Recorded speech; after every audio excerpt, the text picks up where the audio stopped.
บ่ได้ค่อยมีเวลาเปิดคลิปปานใดพี่น้องทักทายสบายดีกันเด้อตอนเช้าสีกล่องคือเป็นจังสีบ่ได้มาจับดน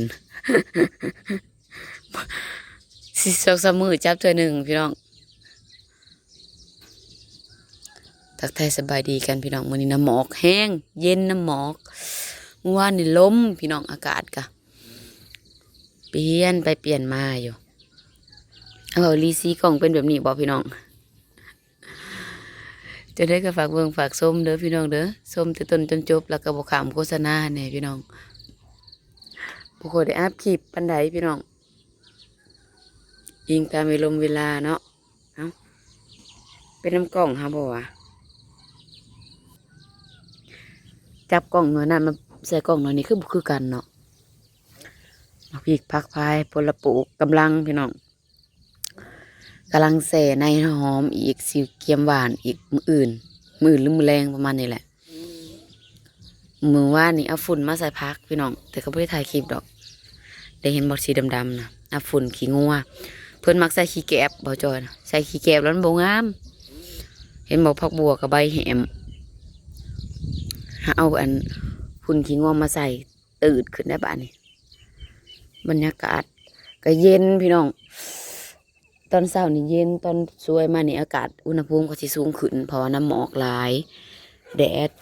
มันสิเย็นแต่น้ำหมอกนี่แหละสวยมาแดดออกมันก็สิฮ้อนมันแต่ละมื้อแต่ละวันบรรยากาศเปลี่ยนไปอยู่แบบตลอดปรับจนบ่ทันมาเบิ่งอาหารนะพี่น้องมื้อนี้นะสิเฮ็ดสั่วไก่ต้มกินคืนนี่แหละพี่น้องตื่นมาแล้วก็สิสั่วเอาผักหอมก็เก็บในสวนแค่นี้พี่น้องลดค่าใช้จ่ายแต่เก่าผักหอม5,000 10,000จนนี้บ่ได้ค่อยซื้อแนวใดที่เฮ็ดได้แล้วก็บ่ได้ซื้อพี่น้องซื้อแต่แนวชิดจำเป็นคือมักเพชรหาวบ่แป้งนัวบ่เกลือพี่น้องใช้ชีวิตแบบแต่ว่าเพียงพอเพียงบ่แม่นเพียงพอเอาแบบพอเพียงซ้ำที่มีอันนี้คือสิป้อนข้าวลูกอันนี้พี่น้องจะได้ที่จีกแต่ก็สิ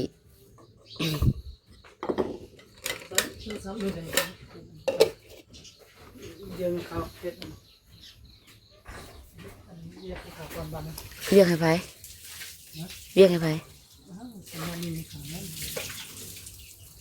ผักหอมนานาชนิดพี่น้องหอมเปรย์หอมบัวหอมป้อหอมแพรวมีครบพอได้อยู่ได้กินพอได้เก็บพี่น้องโทรศัพท์เจ้ายามผักหอมก็ให้มีผักหอมเนาะพี่น้องคันยามมันปลูกยากน้ำนั้นยามฝนนะยังว่าฤดูกาลนี้แม่นฤดูกาลผักหอมบ่อึดบ่อยากฤดูกาลปลูกฝังผักหอมผักอันนั้นก็สิแหละ ใส่ชีวิตให้มันรู้จักคำว่าพอเพียงเพียงพอหรือพอเพียงพอเพียงบ่แม่นเพียงพอบ่ถือว่าผิดก็อย่าว่ากันเด้อพี่น้องอยากย่างไปสวนกอดไม้อยู่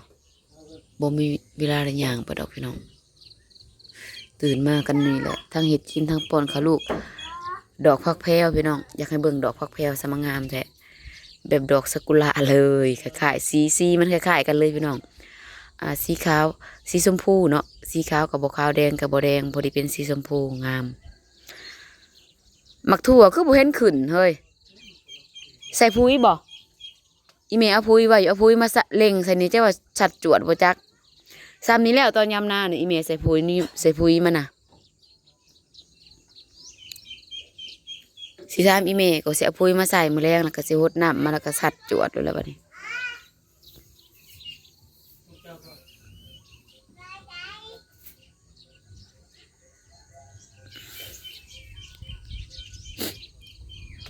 งัวพี่น้อง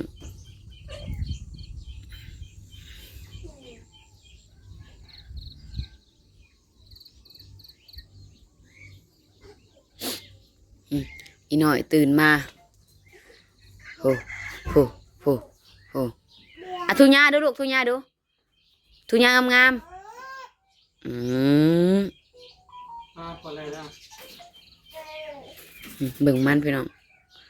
ปี10 เดือนปลายใจสิฮอด11แล้วสิสิ้นปีอีกเลยพี่น้องยังบ่มีหยังเลยสำเร็จแล้วพี่น้องเอาขยันน้ำมันลงน้ำมันหลายถ้าได้ปกติพี่น้อง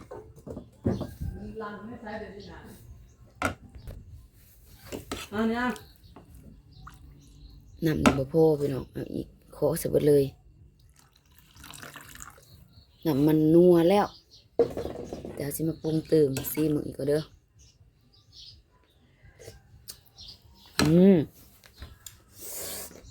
ปรุงกันเลยพี่น้องเน็ตพอเบิดแล้ววัน เบิดเป็นบ่เน็ตพอค่ะ บ่ได้อันตั้งอันนั้นได้เดี๋ยวยันระเบิดแต่เน็ตแม่ ตั้งอะไรอยู่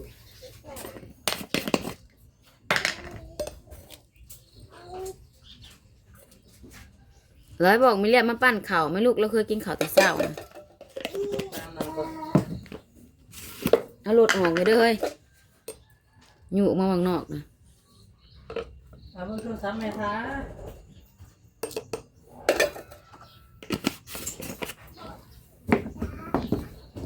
อย่าเบิ่งนะอย่าให้มันเบิ่งนะ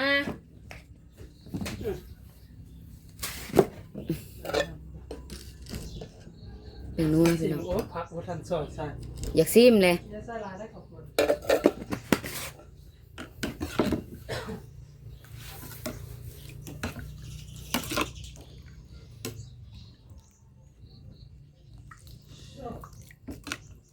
เราใส่ร้ายกับบ่แซ่บแต่ว่ามันก็เป็นตะลิวอยู่นี่นะบางคนเคยกระติกใส่แต่เขาขัวพี่น้องหมักคือกันเนาะน้ำใส่กระยามัน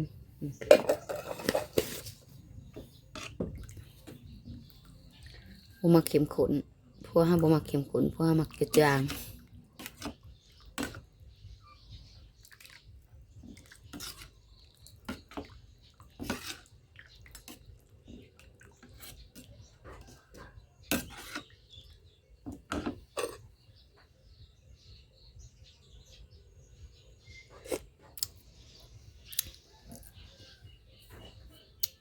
จางพี่น้องเอาเกลือใส่จักหน่อย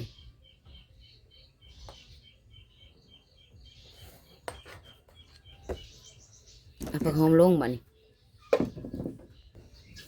เห็ดกินคัดใจโผล่เลยพี่น้องโผล่นะบ่มักผักหอมแต่ลูกนะผักหอมนะสุดยอดมากมีผักหอมมาเลยโอ้ยแล้วก็เราบ่อยากสดพวกเราพี่น้องจักสิจังใดคัดใจโผล่อีกแล้ว